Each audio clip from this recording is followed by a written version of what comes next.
Today is break-in day. We're going to break in the engine on this Paramotor here that I just put together. So first thing I'm going to check here is the low-speed screw.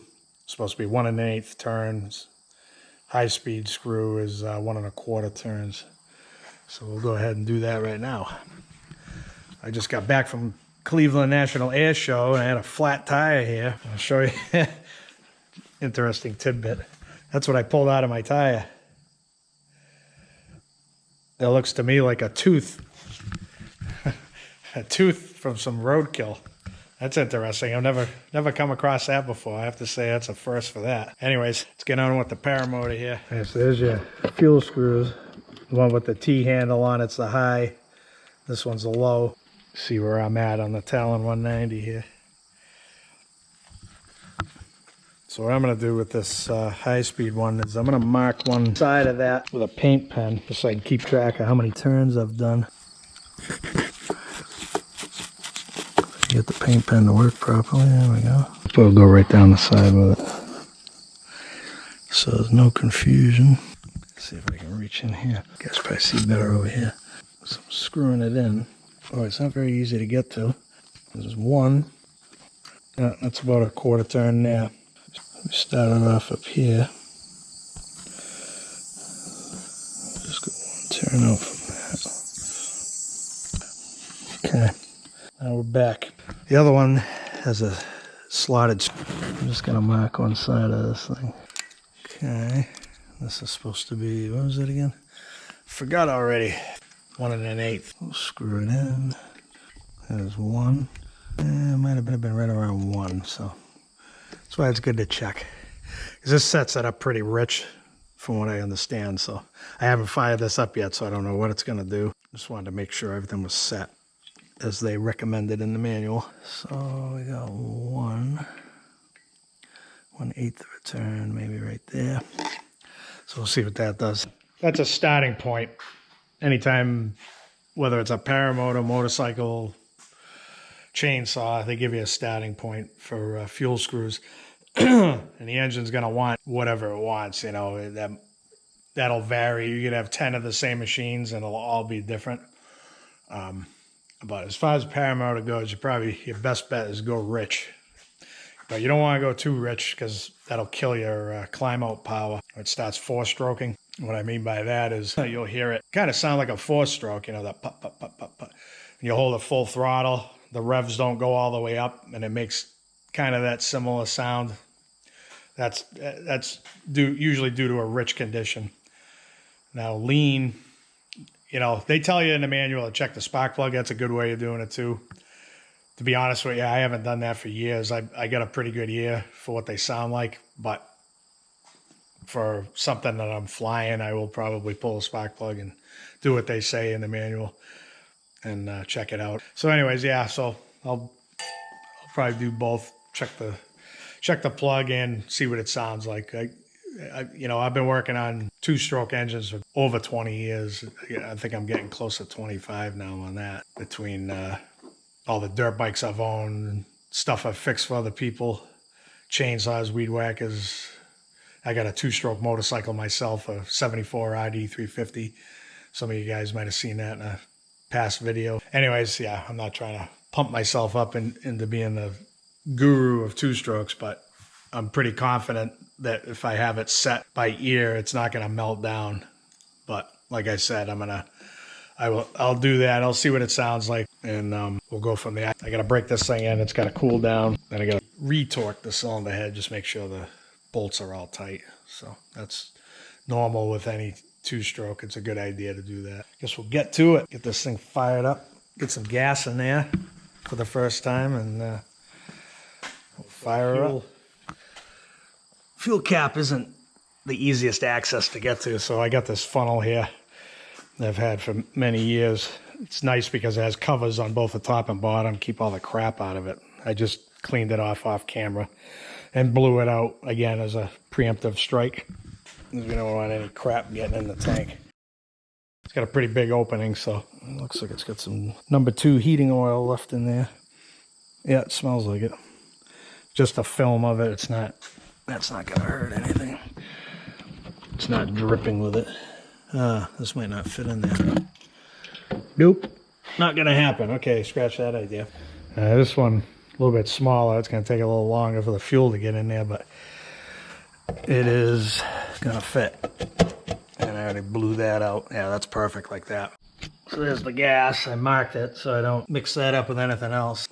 Stupid camera. That's a little better. In the right frame there. I bought this gas can about 25 years ago for my ATV. Probably 1,000 gallons plus, probably 5,000 gallons of fuel gone through this thing. I think about all the years I've used it. Still in good shape. Usually these old Wedcos, they crack, but this one for some reason has stood the test of time. I put a real super fine screen in there to catch any crap that may or may not be in there. I blew this container out before I filled it up. We got some 93 octane premium. We mixed a, remind me, I'm just tightening this thing down. Mixed a full bottle of Maxima. We don't have that stuff on the East Coast. That's a, seems to be a California thing. I'm sure some of the bike shops sell it, motorcycle shops, but Golden Spectro is the common brand around here because they're made right in Connecticut. But anyways, let's go ahead and fill this thing up. Ooh, it's got a weird, freaked me out for a second. I'm not used to the Maxima. It came out orange. My brain was like, stop, because it looks just like bad fuel, really bad fuel with rust in it. I'm an Amsoil guy. I use Amsoil and everything. Saber Professional is blue, Dominator is red, so I'm used to those two. I'm not exactly sure how big this tank is. It doesn't look like 5 gallons to me. It looks smaller. Start slowing down because he's starting to get narrow at the top there. That is right to the top line, and I still have 1.5 gallons in here, so I'm going to say this is probably 3.5 gallons. That part is done. Alrighty. Got my manual, got my flip phone set on the stopwatch. I'm gonna fire this thing up, go through the break-in procedure, we'll warm the thing up. Just gotta get it up at least at 200 degrees. Yeah, running temperature 200, 250. Keep it at 2,800 to 3 grand. And once it gets up to operating temperature, then we'll go up to 5,500. Yeah, bring the engine up to 5,500. Once it hits 5,500, just bring it right back down to idle slow, and then do the run-in. The run-in's gonna take 5 minutes at 25, so we got half hour, 35 minutes to do this. I might want to grab some lunch before I start doing this. It's like 3 in the afternoon. It's a little late for that. I've been getting sidetracked left and right. Everybody's stopping by, calling. That's how it goes, but we'll get it done.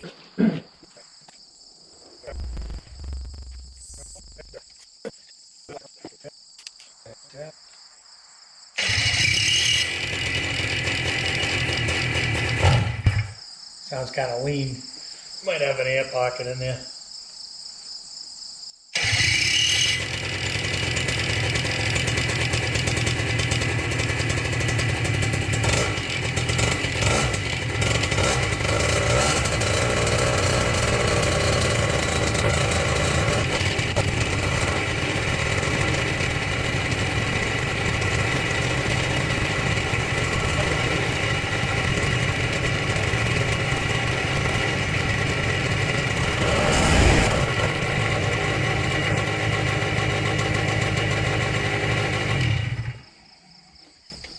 Alright, so it should be idling a little bit lower than it is. I'm going to go a little fatter on the low end because it sounds lean to me. Alright, let's see what that does. It's idling a little high.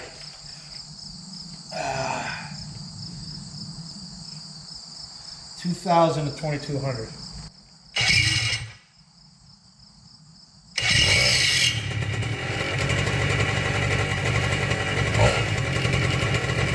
About 28.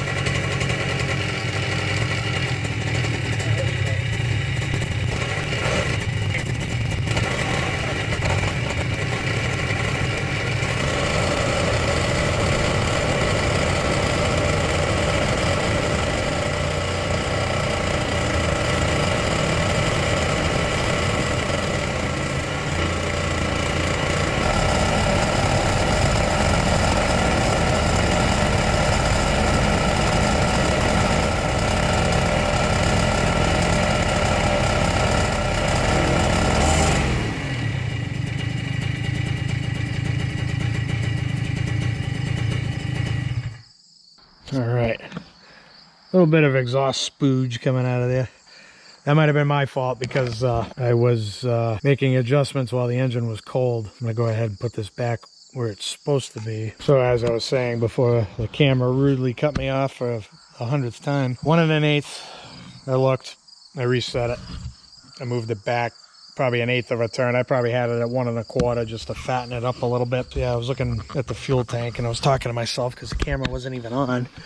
But I had it filled up to this line. We're at a steep angle to the right here, and we're below the second line, so used up quite a bit of fuel. We're gonna check these prop bolts. Just gonna give everything a look over. Die-cam held up on the exhaust bolts there, which is good. So far, everything looks good.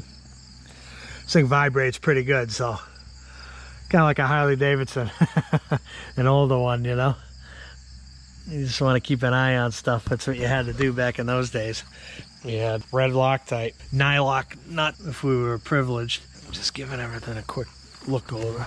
So 15 and 15 are done. The first half hour is done. Plus the 5-minute just off idle to get it warmed up. What was it? I gotta remember the spec here. I got that written down. That's why I write everything down. I can't remember crap. Okay.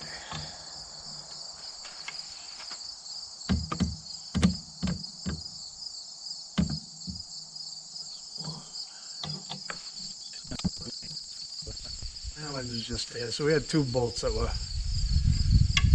maybe 10 to 15 inch-pounds loose. Now I gotta let this thing cool down before I check the cylinder head bolts, otherwise I'll get the incorrect torque reading. So gotta check that ice cold. All right, so the run-in is pretty much complete. Did all the, we got 1.1 hours on the clock now after that, and a lot less oil this time around. I loosened these up, kind of just shifted them around and ran them a little bit tighter. I didn't want to coil bind these things, you know, these springs here, but I definitely got them significantly tighter, and that seems to have made a difference. Everything's looking good. So what my plan was, I'm gonna go zip around the yard on it because that sounds like something fun to do, and it'll also get me used to how this thing behaves, you know, taxiing. Of course, I won't have the wing on it. Oh, I gotta put my spark plug boot back on. That would help. I had the spark plug out. Just took a look at that. Look at the color.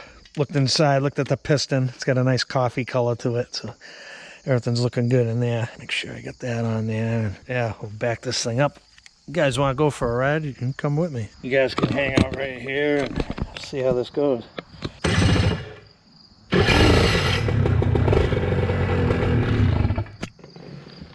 Lose prime already.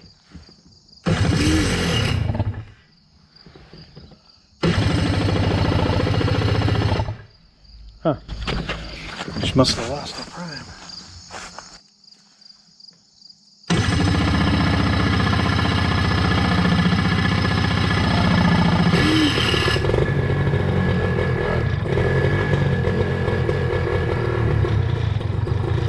Definitely running lean.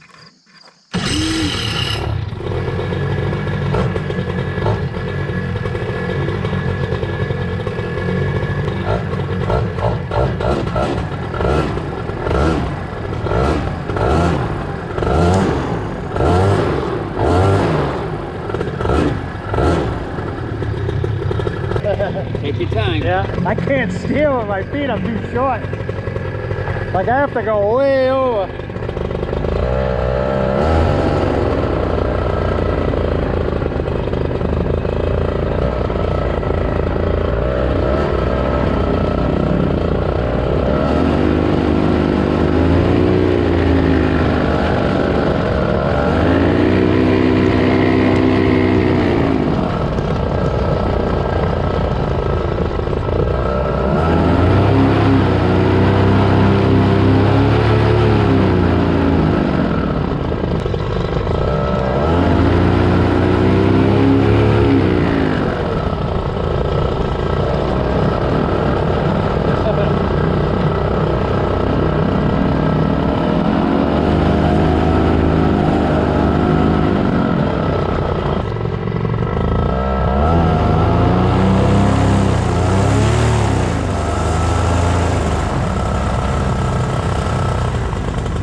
I just blew papers everywhere.